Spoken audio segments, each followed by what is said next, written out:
Blaze found out late last night that Child Services has filed that Lou be held in contempt of court for speaking out, citing us and the New York Daily News.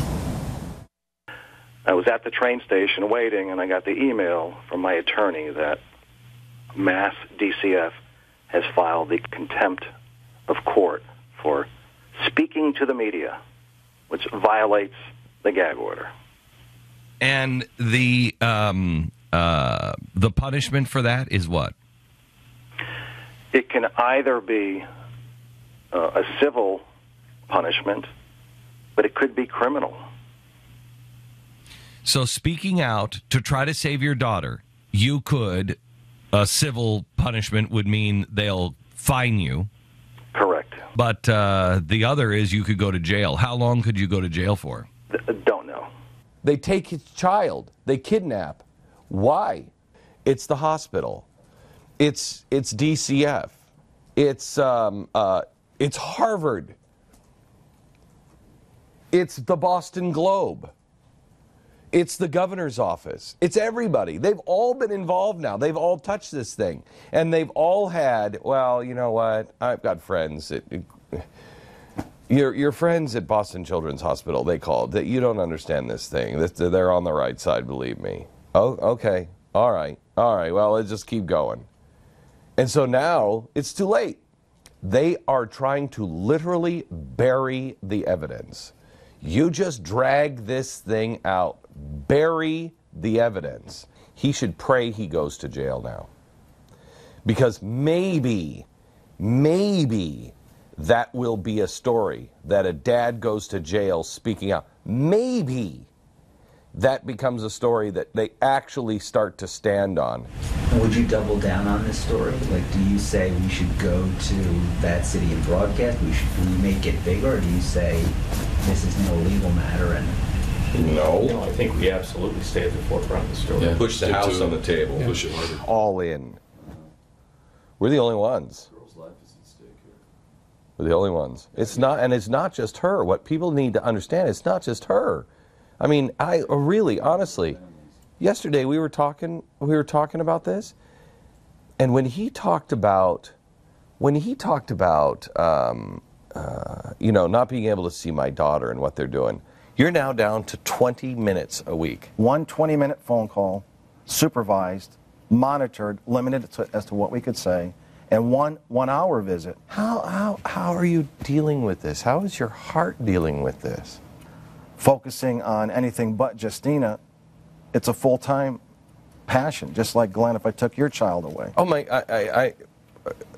or anybody. I would collapse. And there's been times my knees, and I'm a very strong man, have almost buckled, where you just say, this can't be happening. This nightmare, this abysmal treatment of my daughter cannot be real. I just can't imagine what I would do with my family. Now, what people really don't understand is this almost happened to Pat. His daughter was misdiagnosed. They kept saying that, oh, she has bulimia. Oh, she has bulimia. She has bulimia. Don't you understand? She's seeking help. How many bulimics do that? She was down to 70 pounds? She was at 85. 85 pounds. And everybody was saying bulimia, bulimia, bulimia, and treating them like they were crazy and trying to treat her for bulimia. And she was like, Mom and Dad, I can't eat. Help me, help me, help me. And finally, just by chance, Pat stumbles into a doctor who's like, oh my gosh, I know what that is. Because he heard me talking about it. I mean, yeah, it can happen to anybody. We have a chair from Germany that was used for the questioning of persons of interest. And it's big chair, reinforced, and it has straps on the arms. Persons of interest. Here's what makes the chair interesting. You flip it over, and in German, it's stamped Department of Homeland Security. Okay?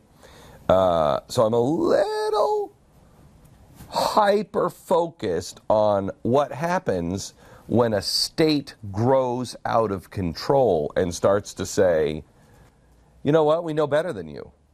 And we can just take your father, take your daughter, and then just take the dad for saying, help me, and just throw him in jail. Wow. Injustice, you bet. How many people would be willing to go to jail with him?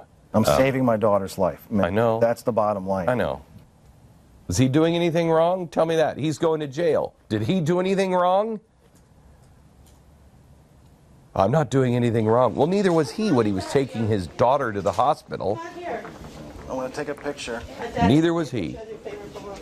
And now, everything that he has written, every phone call that he has said, everything that he has said in rage, I'm going to get that son of a bitch. All of that, that's all in their hands. Congratulations. What gets me about this story, and you've said it before, Glenn, and like when the police tell you to do something, you just do it. Even if you disagree with it, even if it's a violation of your right, you have to do it. And part of me says it's the same thing with a court order. If the judge says you can't speak about this, you may disagree with it, it may infuriate you, but wait, but you have to do it. But then part of me says this Unless is your like daughter's on the line. this is like the Nancy Pelosi moment where she walked through that huge crowd and she wanted something to happen. And to me, the state has been poking this family and, like you say, just keep pushing them till they're going to break. Any parent would. And it's almost like they set up this construct where they know it's going to happen. He does it. They have to make him look like a hothead. They have to make him look, they have to. This is a self-fulfilling prophecy for the state. Well, he's a bad guy. He's a bad guy. He's a hothead. They won't even listen to reason that this hospital is saying. They want to take him out. He won't even listen to reason. You don't talk about this. You push him for a year. You're killing his daughter. He looks at his daughter. She's in a wheelchair. They're completely out of control. And the father says, honey, I'm sorry. Honey, you will go to jail. She'll die. How many times did those guys sit at night in bed? How many times did they say, honey, you'll go to jail. It'll be much, much worse. There's going to be something that happens. It's still America. There's got to be some way. Honey, she's dying. How many times? Oh my gosh. Oh my gosh, this is evil. This is not America. This is not America. I don't know what country this is. I know what country this is becoming, but I don't know what country it is today. Has anyone had a quiet conversation with this guy and said, what's the thing when we go to the mat for you, what's the thing they pull out? Do we have any idea? No, we've asked him over and over and over. I mean, he doesn't see what I heard. Nothing, right? I mean, that's There's one of the nothing. thing. Like I asked him, why? Have you committed a crime? They charged you with a crime. What have they said you've done? And it doesn't seem. He's angry. But you keep saying, is there something? Yeah, here's what happened. Get the hell away from my daughter! That's what happened in the hospital. That's what happened. That's not. I'm taking her! You cannot hold her! Exactly what all of us That's what would happened. do. Exactly what all of us would do. And they're going to paint him like he's an out-of-control monster. I'm telling you, if America doesn't see this, and they don't stand up, it's going to happen. It's going to happen to all of us.